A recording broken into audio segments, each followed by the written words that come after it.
Great. So Tanya, you sent me a note saying that you wanted to come in and talk a bit today. I actually go by Tony. Tony, okay. He and him. Thank you so much for clarifying that. It's really important. I want to be able to address you in the way that you feel most comfortable. Mm-hmm. So tell me a little bit about what prompted you leaving me the note. I just came out as trans recently, just like a week ago, and I came out to my parents, and they basically said that I'm always going to be their daughter and how they're never going to support me, and they don't call me by the name and pronouns I want. And when I went to my friends about it, they said they weren't going to either, and I only have like one or two affirming friends, but I don't get to talk to them a lot, and I just feel very alone, and it's very hard. Mm-hmm. It sounds very isolating. Mm-hmm. I feel very, very alone, and I feel like I don't really have a lot of supportive people around me. Mm-hmm. So this is a big shift for you and for the people around you in this last week. Yeah. It's been interesting using a new name and pronouns too. Sometimes I don't even reply to my own name with the few people that do use it. Yeah, so everybody's really adjusting to this change, and some are doing a better job than others. Yeah. Just my one friend that I know who's online is pretty much the only person I can think of right now. They live across the country, and they're really the only person who uses it. And you feel supported by them? Yeah. They're the really only person who I feel supported by. If you don't mind, Tony, could you tell me a little bit about how long you've been thinking about this? I've been thinking about it for quite some time now. I'm 14 now. I've been thinking about it since I was probably around 9, but I didn't tell anybody until just recently because I didn't know, there was a word for it. And yeah, so I just recently figured out about what that meant. I always felt like a boy. I didn't have a word for it. And then I decided to come out and tell other people, and clearly that didn't work out very well. Yeah, and I noticed you kind of laugh when you say that. Yeah, I don't know. It's just hard. I thought it would be a lot easier, and I thought my parents would support me. Clearly, I was wrong in thinking that. Because they said, we'll support you no matter what you do. And then I come out as trans, and they are a lot less nice and supportive than they said they would be. And it's hard going home every day to a house that isn't supportive of you. Where Tony isn't welcome. It's almost like Tanya doesn't exist anymore. So Tanya doesn't exist for you. But it does for them. Right. And it kind of hurts because that's not who I am anymore. And I just wish I could get Tony to see that I am Tony now, and not Tanya, but still the same person. Just a change of name. But well, it sounds like your authentic person is presenting it. Yeah. I just wish they could see that, and honestly, I just feel horrible about it. And,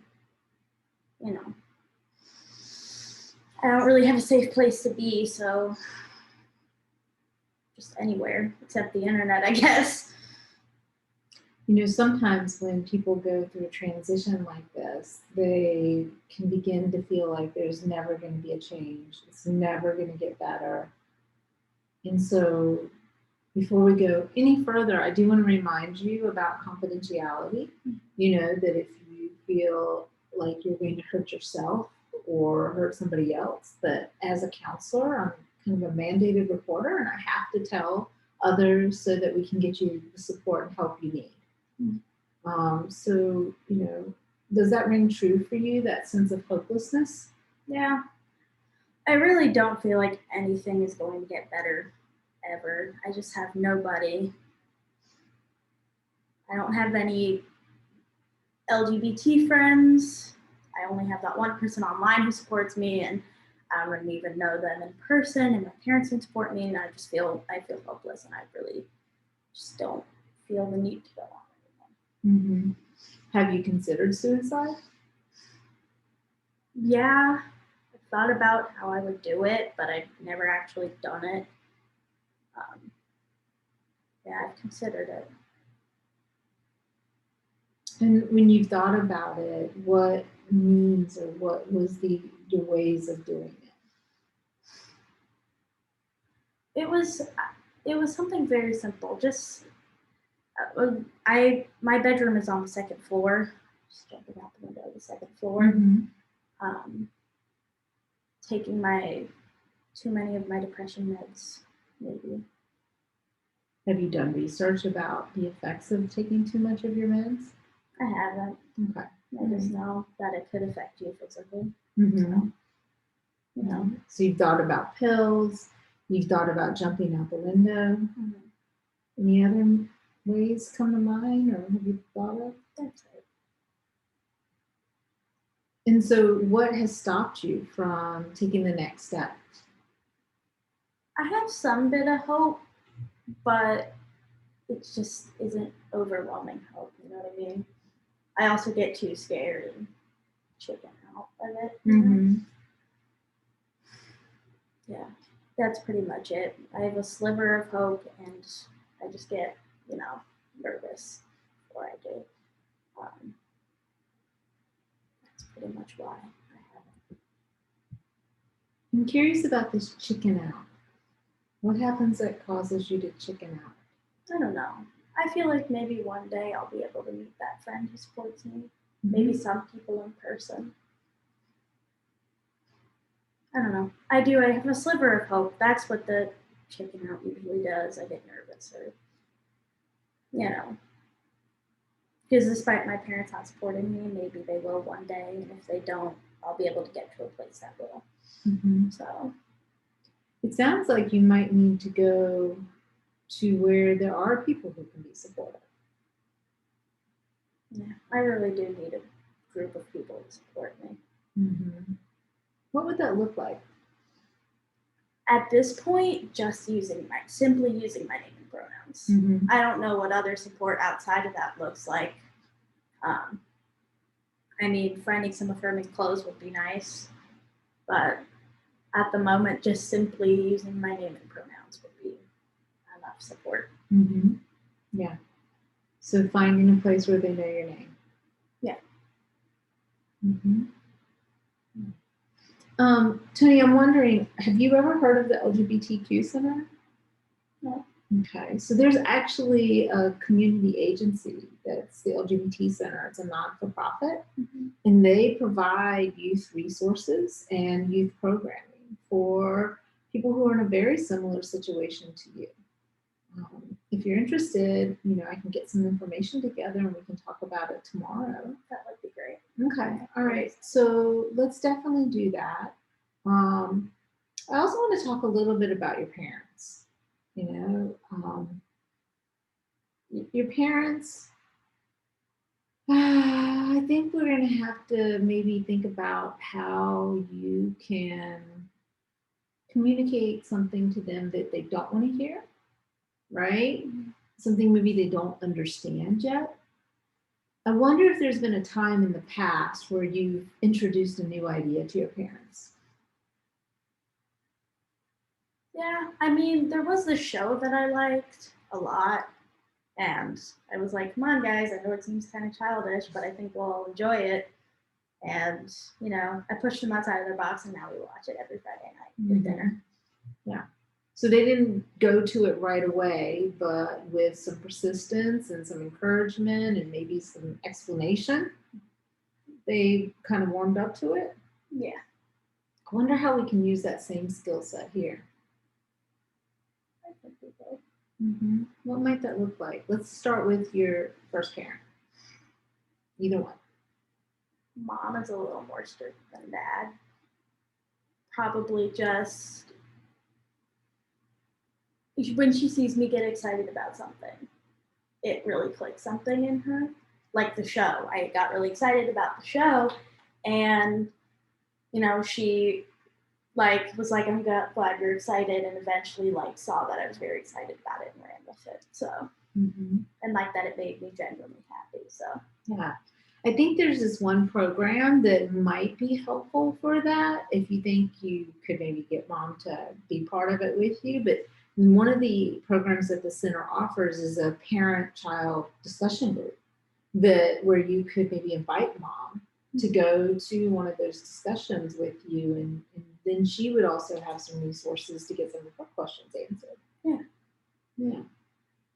Your whole body changed when I said that. Yeah. I definitely think that would be something that she would be at if I was like, hey, check this out, and was excited about it. Yeah. You're on a journey, okay? And it's not like, oh, I'm going to be Tony and life is, all good. It may feel right within inside you because you're starting to feel like you're really who you are. But it takes some time for the rest of the world to catch up sometimes. Yeah. Right? But if along the way you do get that desire to say, okay, I'm done, I don't want to do this anymore, and suicide is my only option, my request is, can we talk about it first? I want to be a safe space for you where you can come and say, hey, I'm at that point again. And let's see if we can figure out some resources. Because sometimes I have things that you don't know about. Right? Yeah. But I don't know what you need unless you tell me what you need first. So can we make kind of that agreement that if you get that low again and that second floor window starts looking really attractive, or you start to question whether you should be taking more pills, that we'll have a conversation about it. I also wonder what it might be like to maybe circle your mom into this conversation. Maybe. It may work. When she sees that I'm really upset about it, she may realize how just important and real it is. Okay. Is she picking you up today? Okay. Would you be okay if I called her and said, hey, can you come by my office after school so that we can have a conversation? Okay. Right. Not promising any resolutions.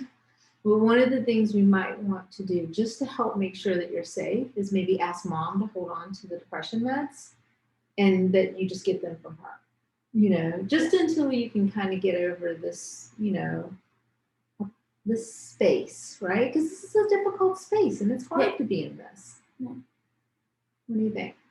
Sounds good to me. Okay. All right. So this is one of those things where you'll be with us. I'm not going to share anything with her. We're going to do it together.